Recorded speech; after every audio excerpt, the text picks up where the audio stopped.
na madini ya uranium yanayotumika kutengeneza mabomu ya nuclear na atomic yako Tanzania.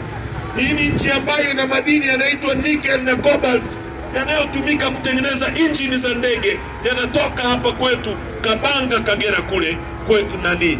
Hii ni nchi ambayo ina mbuga kubwa za wanyama kuliko zote Afrika. Mkoa wenu wa Kilimanjaro una square kilomita 13,000. Mbuga ya wanyama ya Serengeti ina square kilomita 16,000. Kwa hiyo mbuga ya wanyama ya Serengeti ni kubwa kuliko mkoa wa Kilimanjaro. Kwa hiyo rasilimali tulizonazo hazifai sisi kuishi kimaskini namna hii. Na nyie mnavyojiona, warau nyie mko mbele zaidi kuliko watu wengine wengi katika nchi hii. Nyie mnavyojiona, mnajiona mko kwenye umaskini, lakini kuna watu maskini kuliko nyie kwenye nchi hii. Kwa sababu tuna viongozi ambao wametufanya katikati ya utajiri watu wetu muendelee kuishi kuwa maskini. Tumekataa hali hiyo, na Chadema tunataka tushirikiane na nyie kubadilisha hali hiyo kwa kuhakikisha kwanza tunapata uchaguzi huru na haki, ambao nyie mkichagua mbunge akawe sauti yenu, kwa sababu kazi ya mbunge ni kwenda kukusemea wewe upate maji, upate barabara, upate shule nzuri. Kazi ya mbunge sio kwenda kuisemea serikali. Kazi ya mbunge sio kwenda kumsifia rais. Kazi ya mbunge ni kudefend mwananchi.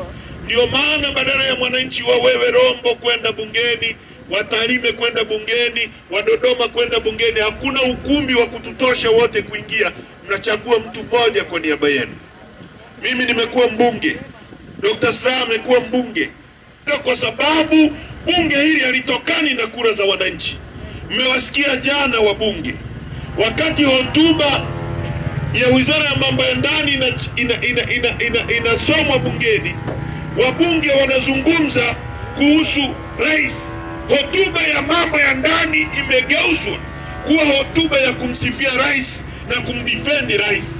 Rais ambaye ana majeshi, rais ambaye ana usalama wa taifa, rais ambaye ana kila chombo cha nchi hii. Inakuwaje tena chombo cha wananchi ambacho ni bunge kigeuke tena kwa ajili ya kumdefend rais? Hiyo mnaona ni sahihi kweli? Hiyo ni sahihi? Mnahitaji mbunge azungumze kuhusu bei ya parachichi. Mnahitaji mbunge azungumze kuhusu bei ya ndizi. Mnahitaji mbunge azungumze kuhusu barabara zenu za kutoa parachichi mashambani zifikishe kwenye soko. Mnahitaji mbunge azungumze kuhusu madawa. Lakini wabunge wanajigeuza kuzungumza kuhusu rais. Rais akivaa kiremba kizuri cha rais, tunampongeza rais kwa kiremba. Rais akivaa viatu vizuri, tunampongeza rais kwa viatu vizuri. Rais akikohoa, tunashukuru rais ametuletea kikohozi. Mvua ikinyesha Rombo, tunashukuru mama ametuletea mvua. Kana kwamba kabla ya huyu mama mvua ilikuwa inyeshe hapa. Sasa hayo mambo hayakubaliki watu wa Rombo. Na haya mambo yanafanyika hivi kwa sababu hatuna tume huru ya uchaguzi. Kwa sababu wabunge na madiwani hawawajibiki kwenu, wanawajibika kwa serikali. Ndio maana Chadema tumesema ifanyike kwanza mabadiliko ya sheria ili tushindane kwenye uwanja unaolingana. Nyie mnasemaje watu wa Rombo? Nyie mnasemaje? Watu wa Tarakea nyie mnasemaje? Baraza la Maaskofu Katoliki limeunga mkono hoja ya Chadema kwamba kufanyike kwanza mabadiliko. KKT imeunga mkono kwamba tubadilishe kwanza sheria. Shura maimamu imeunga mkono kwamba tubadilishe kwanza sheria. Waliobaki wanapinga mabadiliko ya sheria ni CCM peke yako, na vibaraka wanaoitwa chama walichoanzisha juzi wamekihonga fedha, ndio wanaunga mkono twende kwenye uchaguzi wa aina hiyo. Nyie mnasemaje Tarakea? Hatuwezi kwenda kwenye uchaguzi ambao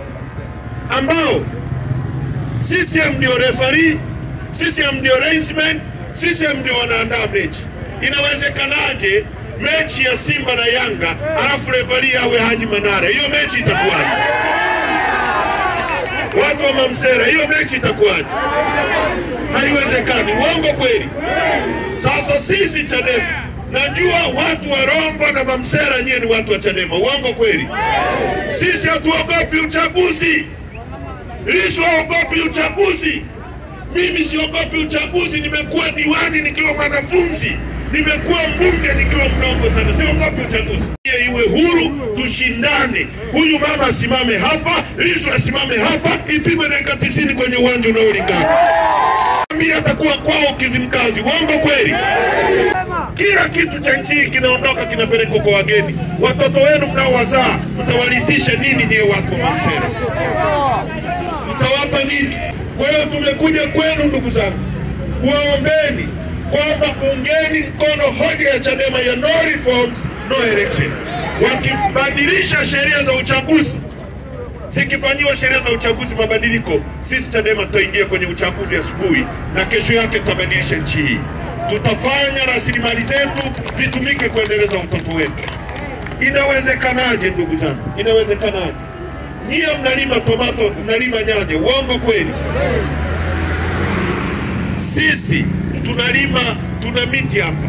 Inawezekanaje mzee wangu kwamba toothpick zinatoka China wakati miti iko hapa? Hao watoto wenu watapata wapi ajira?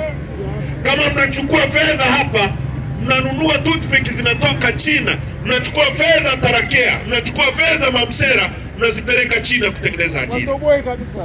Inakuwaje hapa? Mwalimu Nyerere alijenga kiwanda cha General Tyres hapa Arusha. Uongo kweli? Kilikuwa kinatengeneza tairi za magari. Uongo kweli? Leo tuna bodaboda kila kitongoji.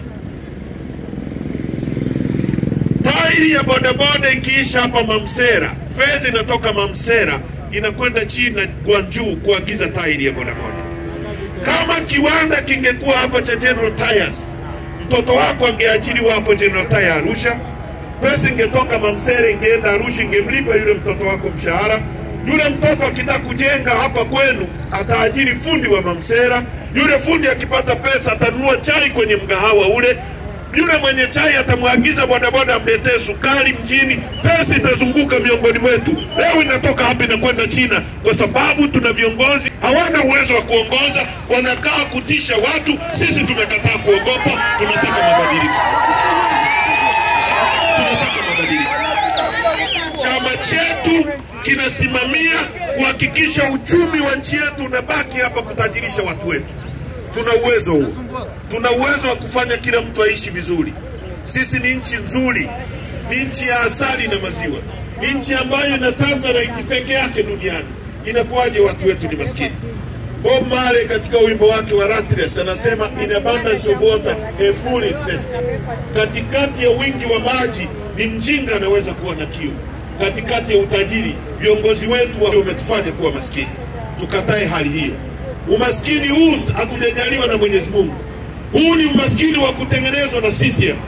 Mwenyezi Mungu angetaka tuwe maskini, asingetupa dhahabu, asingetupa ziwa Victoria, asingetupa Tanzanite, asingetupa mbuga za wanyama, angetuweka jangwani Misri.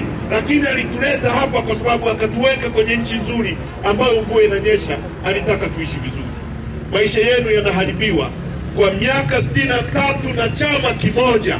Imetosha sasa. Imetosha, tubadilishe.